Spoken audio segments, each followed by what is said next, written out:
Hello friends, मी आहे वैशाली आणि स्वागत आहे तुमचं मराठी मेजवानीमध्ये. तर आज मी तुम्हाला बनवून दाखवणार आहे खमंग आणि खुसखुशीत कोथिंबिरीच्या वड्या. कोथिंबिरीच्या वड्या आमच्या घरात तर सर्वांना खूप आवडतात. तुमच्या घरातही सगळ्यांना खूप आवडत असतील. चला तर मग रेसिपीला सुरुवात करूया. इथे मी एक काचेचा बोल घेतलेला आहे व त्याच्यामध्ये एक जुडी कोथिंबीर निवडून घेतलेली आहे. मी घेतलेली कोथिंबीर खूप कोवळी आहे, त्याच्यामुळे मी त्याच्या थोडेसे स्टेम्स पण घेतलेले आहेत. तुमच्या कोथिंबीरीचे स्टेम्स किंवा देठ खूप जाड असतील तर ते तुम्ही घेऊ नका. आता ही कोथिंबीर 2 पाण्याने मी स्वच्छ धुवून घेतली आहे. आता याला मी बारीक कट करून घेते. कोथिंबीरीचे देठ खूप जाड असतील तर ते एकदम बारीक कट करून घ्या, नाहीतर ते दाताखाली आल्यानंतर अजिबात चांगले लागत नाहीत. आपली कोथिंबीर आता स्वच्छ धुवून बारीक कट करून झाली.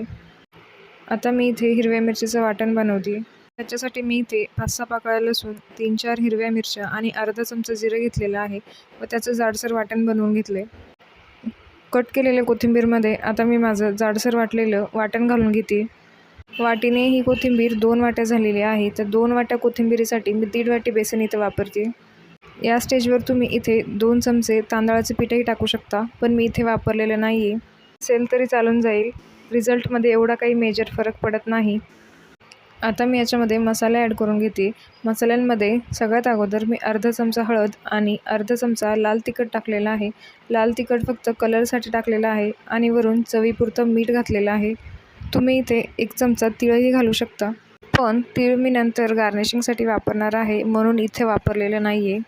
आता हे पीठ आणि मसाले मी कोथिंबीरीच्या सुटलेल्या पाण्यातच एकदा मिक्स करून घेते आणि जर नंतर गरज पडलीच तर मी त्याच्यामध्ये थोडंसं करून पाणी ॲड करून घेते. इकडे माझं पीठ मळून तयार आहे. त्याच्यावरती 1 चमचाभर तेल टाकून याला मी थोडंसं साईडला ठेवून याचा एक रोल बनवून घेते. आता एक कोथिंबीरीचा जो रोल बनवलेला आहे त्याच्यावरती मी तीळ लावते. हे दिसायलाही छान दिसेल आणि याची चवही छान येईल. आता हा रोल आपल्याला स्टीम करून घ्यायचा आहे. ढोकळा बनवत असताना जसं मी कढईला ॲज अ स्टीमर म्हणून वापरलं होतं, तसंच इथेही सेम त्याच कढईमध्ये मी या कोथिंबीर वडीच्या रोललाही स्टीम करून घेते. ढोकळ्याचा व्हिडिओ बघितला नसेल तर नक्की बघून घ्या. तोही मी अशा प्रकारे कढईत स्टीम केला होता आणि त्याचे रिझल्ट खूप छान आले होते. चला तर मग आपलं स्टीमर आता तयार झालेलं आहे. त्याच्यामध्ये एका जाळीच्या प्लेटमध्ये मी हे कोथिंबीर वडीचा रोल स्टीम होण्यासाठी ठेवत आहे. लो टू मीडियम फ्लेमवरती 15 ते 20 मिनटामध्ये आपला कोथिंबीरीचा रोल आता स्टीम होऊन तयार आहे. चांगला क्रॅक पडलेला आहे आणि हाताने टच केलं तर ते हाताला हार्ड फील होत आहे, म्हणजे आता आपलं रोल स्टीम झालेला आहे. रोल आपल्याला थंड करून घ्यायचा आहे आणि नंतरच याच्या वड्या बनवायच्या आहेत.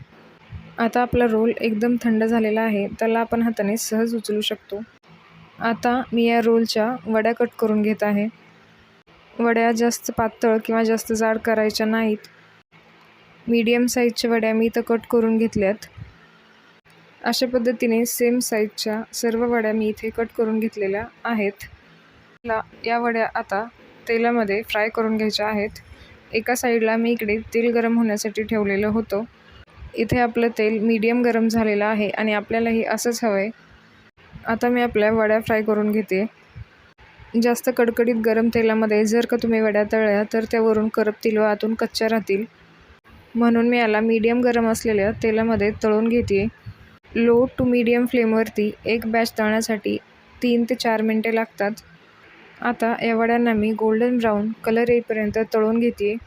जर का तुम्ही जास्त ऑइली पदार्थ खात नसाल तर न तळता तशाच स्टीम केलेल्या वड्याही तुम्ही खाऊ शकता. त्या वड्याही चवीला खूप छान लागतात. अशाच लो टू मीडियम फ्लेमवरती गोल्डन ब्राऊन कलर येईपर्यंत मी माझ्या सर्व वड्या तळून घेतलेल्या आहेत. आता आपल्या वड्या तयार झाल्यात. मी यांना एका प्लेटमध्ये काढून घेते व वरतून थोडंसं तेल टाकून त्याला थोडीशी गार्निशिंग करून घेते. इथपर्यंत व्हिडिओ बघितला आणि व्हिडिओ आवडला असेल तर व्हिडिओला लाईक, शेअर आणि चॅनलला सबस्क्राईब करायला विसरू नका. तुमचे काही सजेशन्स असतील तर तेही कमेंट बॉक्समध्ये नक्की सांगा.